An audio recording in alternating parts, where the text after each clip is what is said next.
My speakers are here. What I got here, some CDT audio speakers.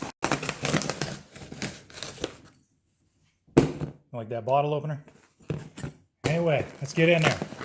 I bought these for the Camaro, 6.5-inch subwoofers. The reason I got these,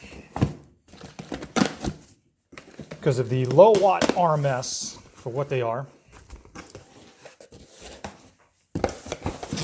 And with the Camaro Monsoon sound system, it only puts out 2 ohms for the front door speakers, 2 ohms for the rear sail panel subwoofer speakers, but the back is actually 4 ohms.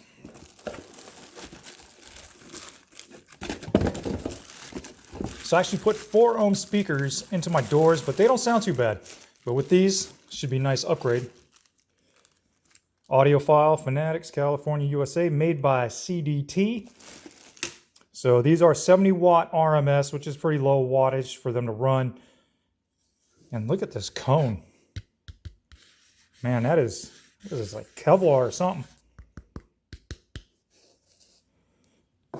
So it's got the porthole in there. So every time the bass hits, it cools off the electronics inside.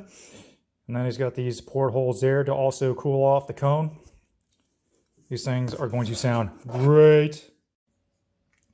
Let's do a little side-by-side comparison here. You see the CDT audio doesn't sit as high as the stock speaker, mainly because there's this extra lip on it. Other than that, it looks like they almost sit evenly.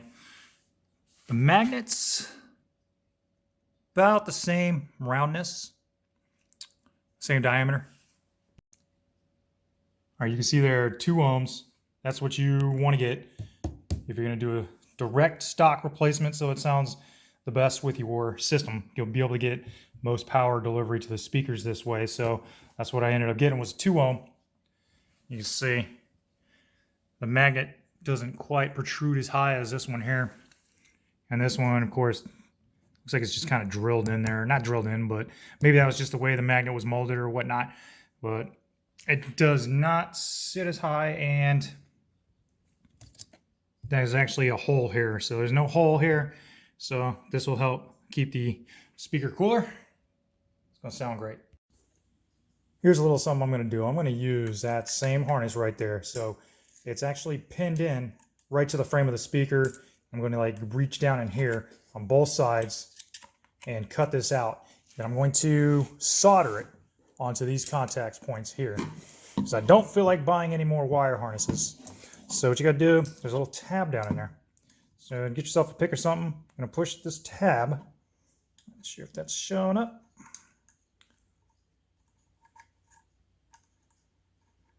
A little tab in there. So you're going to push that tab forward. I'm going to get something else to push this up.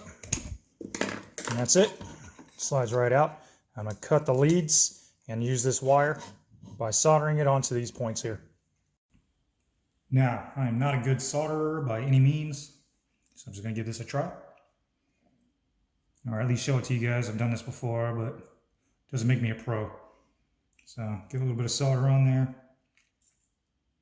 Try not to inhale that crap, it's lead. So I'm going to heat up the elements here from behind. Wires and everything.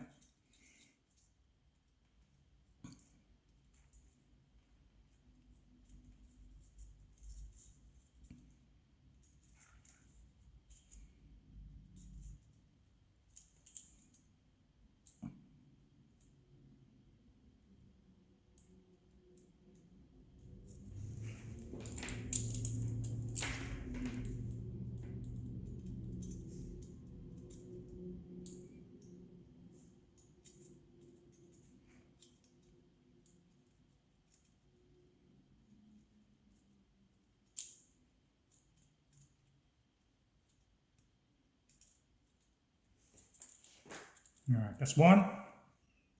Let's see if I can get this one placed down. This is very soft wire, so it's kind of limber. You know, try to get that and stay in place.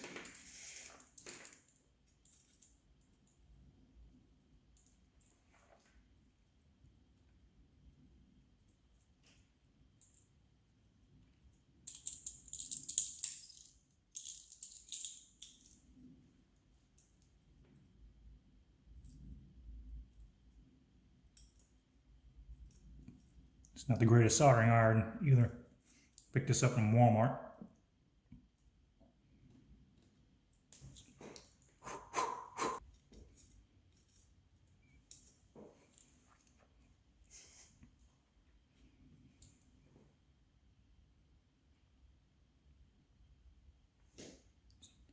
Give that a minute to heat up.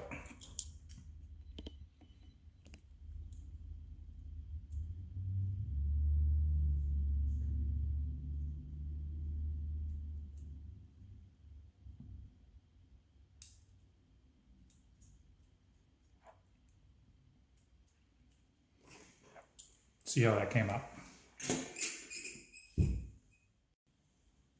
This is not the greatest soldering, but I think it'll do. It's holding it in place. I'm gonna wrap off with some electrical tape so these contacts here don't bang around. All right, so I'm gonna put it back in here where it goes.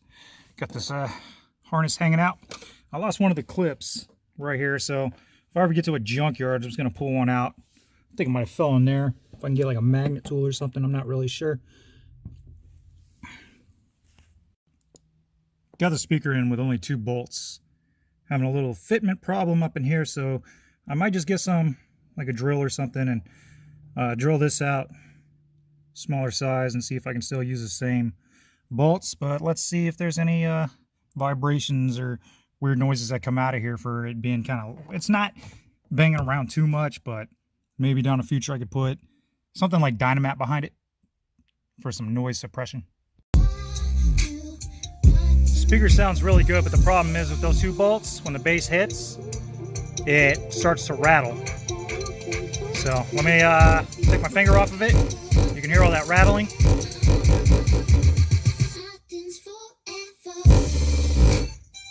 I'm gonna have to get some self-trapping screws and probably drill into there since there's more metal there, or even up there maybe, so I don't go through the edge and it won't stay. But other than that, I mean, if these speakers were a little bit bigger with that retaining rim, this would work a lot better.